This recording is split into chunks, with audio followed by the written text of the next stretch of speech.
자, 변시 10회 2문입니다. 갑은 선배 A로부터 A 소유의 중고차 처분을 부탁받고 B에게 5천만 원의 그 중고차를 매도했음에도 4천만 원에 매도한 것으로 기망하고 수수료는 받지 않겠다고 하면서 4천만 원만 A에게 주었다. 자, 뭐가 문제가 되죠? 중고차 처분을 부탁받았다. 금전 수수를 수반으로 하는 사무 처리를 위탁받은 거죠. 자, 횡령죄가 문제가 되는 거죠. 5천만 원에 팔았는데 4천만 원만 줬다. 그러면 1천만 원에 대해서는 횡령죄가 된다. 횡령하려고 기망했다라는 거죠. 사기죄 별도로 성립하느냐 하지 않는다라고 보는 게 판례의 태도인 거죠. 여기까지. 갑은 B에게서 수표로 받은 잔액 1천만 원을 그 정을 알고 있는 을에게 보관해 달라고 부탁했으나 부탁했다. 자, 작물 보관을 교사했다라는 거죠. 그런데 갑은 본범의 정범이니까 교사죄가 성립하지 않겠죠. 이를 받은 을은 받았다라는 거죠. 을은 작물 보관죄가 되겠죠. 그 돈을 모두 유흥비로 탕진했다. 작물 보관에다가 탕진했다. 횡령죄가 되느냐? 불법 원인 급여죠. 이 작물이니까 횡령죄 안 된다라고 하는 거고. 이 화가 난 갑은 을을 상해하기로 마음먹고, 자, 상해의 고의. 을의 사무실 문 밖에서 기다리고 있다가 늦은 밤에 사무실 문을 열고 나오는 사람의 얼굴을 가격하여 3주의 치료를 요하는 상해를 가했다. 그러나 곧 쓰러진 사람을 확인해 보니 그 사람은 을이 아니라 을의 사무실에서 강도를 하고 나오던 강도범 C였다. 자, 상해 고의로 을을 상해하기로 했는데 C를 상해했다는 거죠. 객체의 착오죠. 그런데 학설도 있고 판례도 있고 법정적 부합설에 따르면 결국 C에 대한 상해의 구성 요건이 되는 거고, 그런데 이 C는 누구였다고요? 강도범. 그러면 이거는 정당방위로 위법성이 조각되는 것 아니냐? 일단 정당방위에 객관적 정당화 상황이 있는가, 현재의 부당한 침해가 있는가 봐야 되는 거죠. 그런데 사안을 보면 사무실 문을 열고 나오는 상황이었다는 거죠. 강도를 하고 나오던, 그러니까 현재성, 침해의 현재성, 막게 침해가 계속되고 있었다라고 볼 수 있겠죠. 침해 현재성 인정된다. 부당한 침해 있다. 객관적 정당화 상황이 있는데 갑은 C가 강도범인지 몰랐다라는 거죠. 주관적 정당화 요소가 없었다라는 거죠. 즉, 자, 위법성 조각이 되려면 객관적 정당화 상황과 주관적 요소 모두 필요하다. 요걸 전제로 해서 이 주관적 정당화 요소가 없는 우연방위의 경우에는 어떻게 처리할 것이냐? 학설 있고 판례 있죠. 그래서 불능미수설로 가면 되는 거죠. 따라서 C에 대해서는 상해 불능미수가 된다. 자, 요거를 정리를 해보면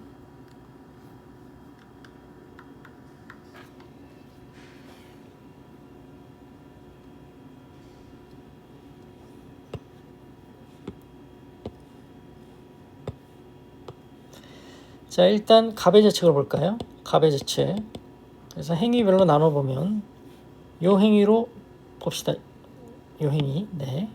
1천만 원을 A에게 주지 않은 행위. 일단 A에 대해서는 횡령죄가 되는 거죠. 요건 검토하시고 사안 포섭하시면 되는 거고, 또 별도로 A에 대해서 사기죄가 되느냐? 횡령하기 위해서 사기친 거 판례 사기죄로 처벌하지 않는다라고 하는 거고. 자, 두 번째 행위 부탁했다라는 거죠.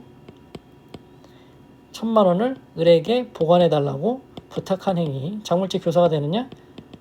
작물죄 주체가 안 된다라는 거죠. 본범의 정범이다. 간단한 거고.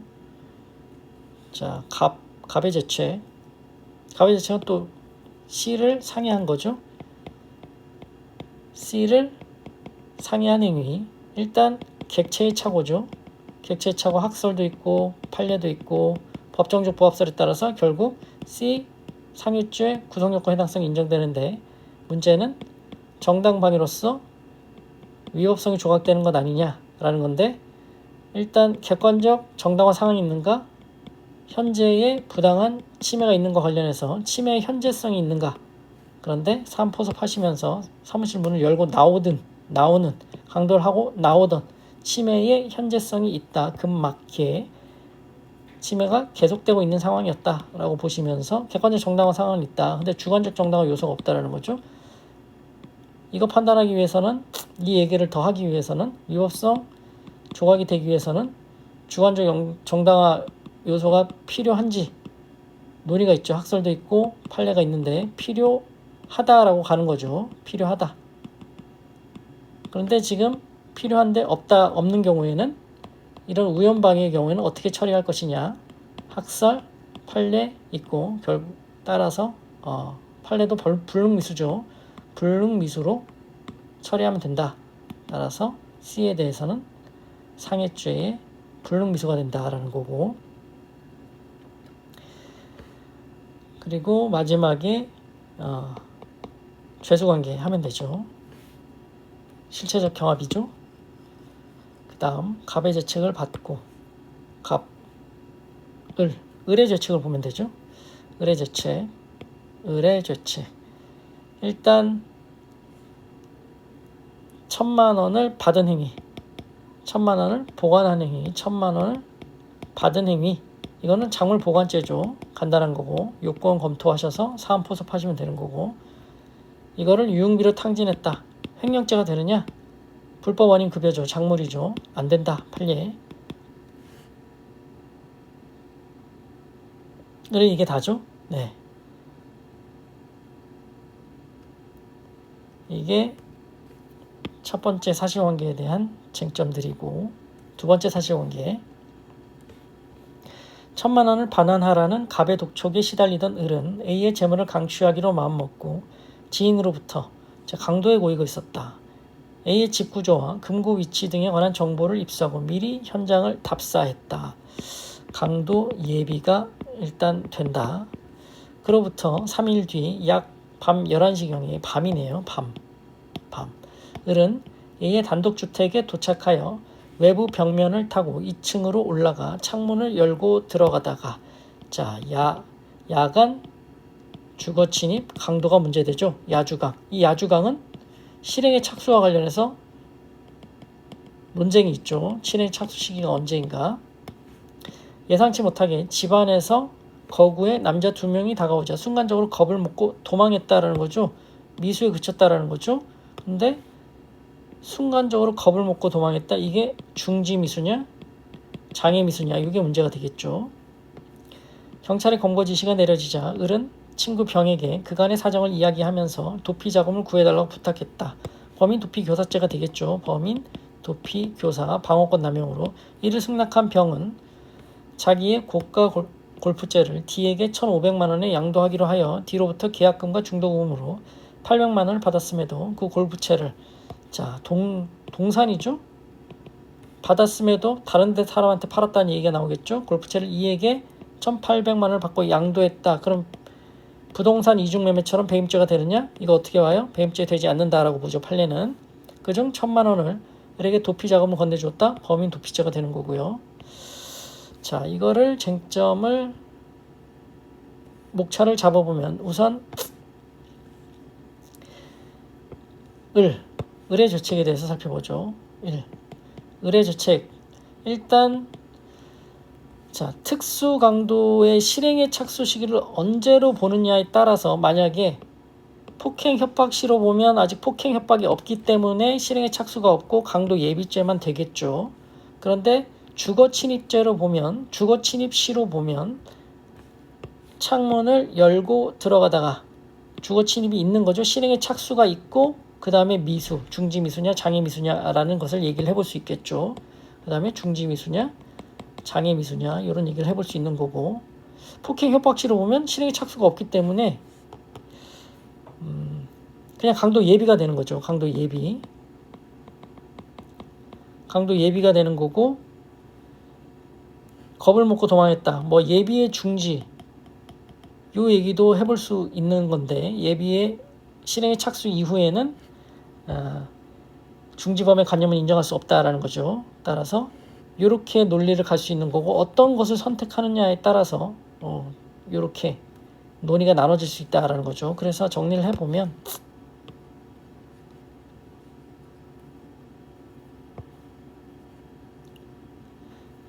을의 죄책에 대해서는 일단 특수강도, 그러니까 야주강이요. 특수강도의 특수 강도냐 강도 예비냐 요거부터 보자라는 거죠.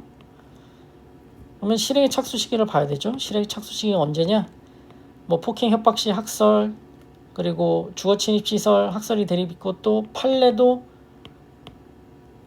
폭행 협박 시로 보는 판례도 있고 주거 침입 시로 보는 판례가 있죠.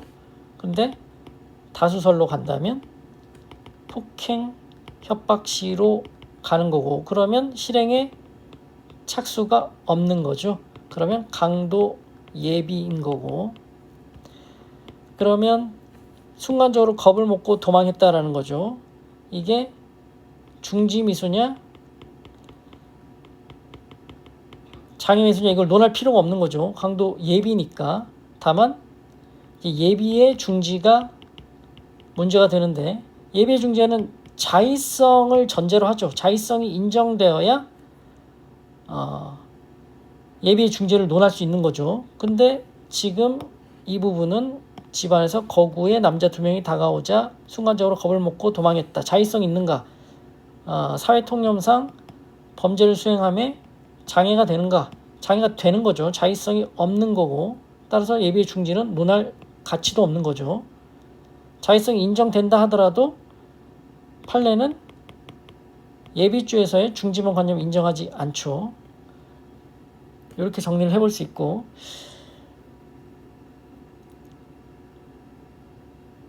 만약에 강도 폭행 다수설로 폭행 협박시로 가면 이 부분을 쓰는 부분이 되게 적어집니다.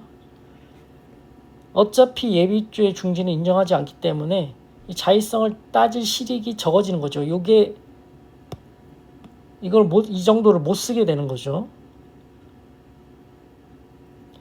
그래서 기술적으로는 주거 침입시를 선택해서 실행에 착수 있다. 그래서 이제 특수 강도죄의 미수가 되느냐 기수가 되느냐 요 논의로 넘어가서 요 부분을 좀 풍부하게 쓸 수 있는 거죠. 그래서 목차를 따로 나눠서 중지 미수냐 이제 장애 미수냐 쓸 수 있는 거고, 그러면 자의성 판단 기준으로 뭐 사회통념상 장애를 인정할 만한 사유가 있느냐, 그래서 사안 포섭하시면서 요거 장애가 되는 사유다. 사회통념상 자의성 없다. 따라서 특수 강도의 장애 미수가 된다라고 검토를 하셔도 되는 거죠. 네.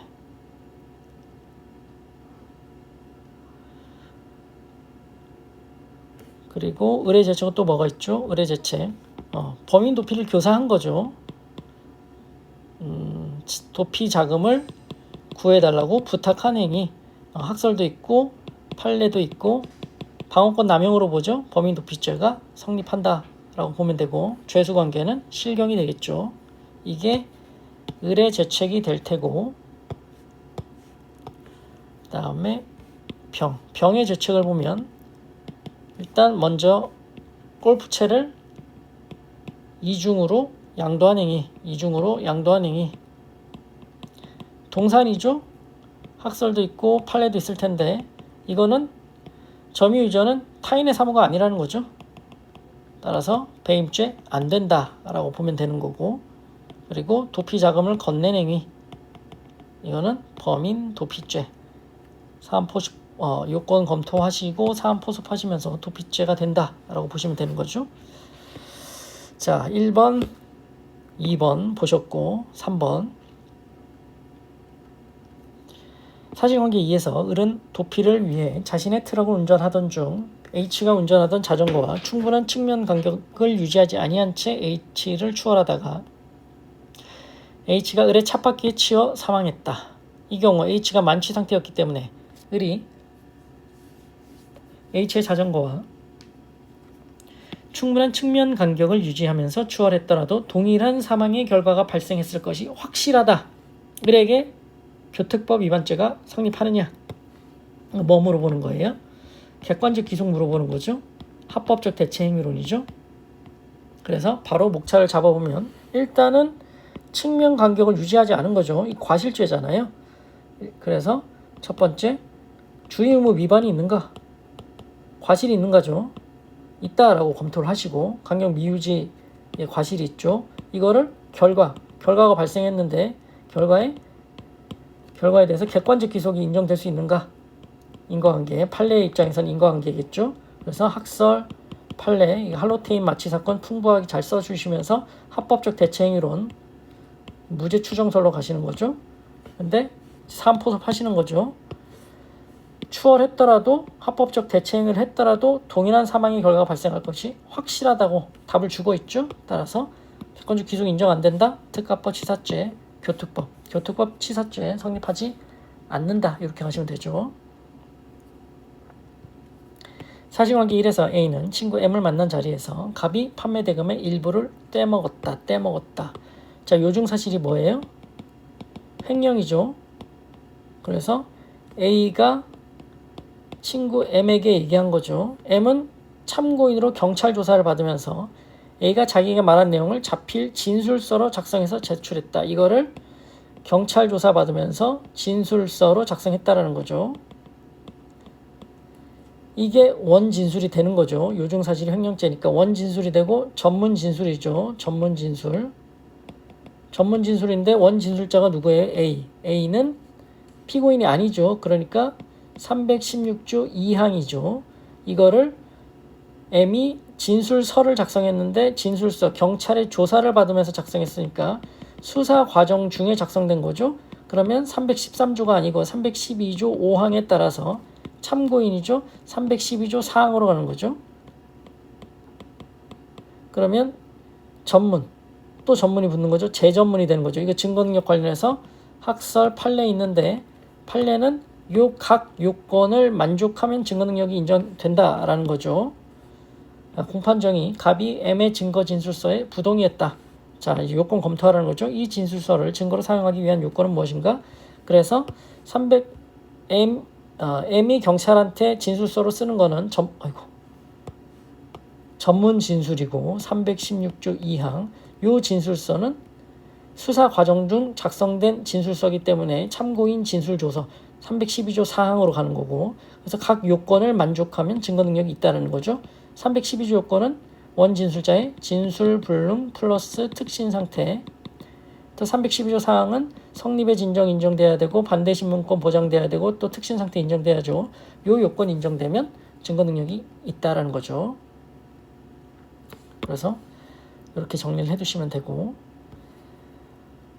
사실관계 1과 관련하여 갑은 을과 시비가부터 을을 협박한 혐의로 공소가 제기되었으나 공판 절차에서 을의 처벌 불원 의사로 협박, 공소 기각 판결이 선고됐다. 자, 공소 기각이 됐다. 이 경우 갑이 을에게 협박하지 않았다는 이유로 무죄를 주장하며 항소를 제기했다면 항소심 법원은 어떤 조치를 취해야 되는가? 이거 상소 이익 물어보는 거죠. 자, 형식 재판이죠. 형식 재판에 대해서 실체 판결인 무죄 주장하면서 항소할 수 있는가? 학설 있고 판례 있는데 항소 이익 없다라고 보는 거죠. 그래서 없다라고 검토를 하시면 되는 거고, 사실관계 2에서 법원은 A에 대한 을의 범죄 사실에 대해 유죄를 선고했다. 항소심에서 을의 변호인으로 선임된 변호사 R은 변호인 선임서를 제출하지 아니한 채 항소이유서만 제출하고 항소이유서 제출 기간이 경과한 후에 변호인 선임서를 항소법원에 제출했다. 변호사 R이 제출한 항소이유서는 효력이 있는가? 뭐 물어보는 거예요? 보정적 추원 얘기하는 거죠. 이거는 변호사 선임서 제출하지 않은 채 항소이유서만 제출했다. 자, 효력이 없죠. 근데 경과한 후에 변호인 선임서로 이 하자 치유할 수 있는가? 보정적 추원 가능한가? 학설 있고 판례 있죠? 안 된다라고 보는 거죠. 그래서 안 된다라고 검토를 하시면 되는 거죠.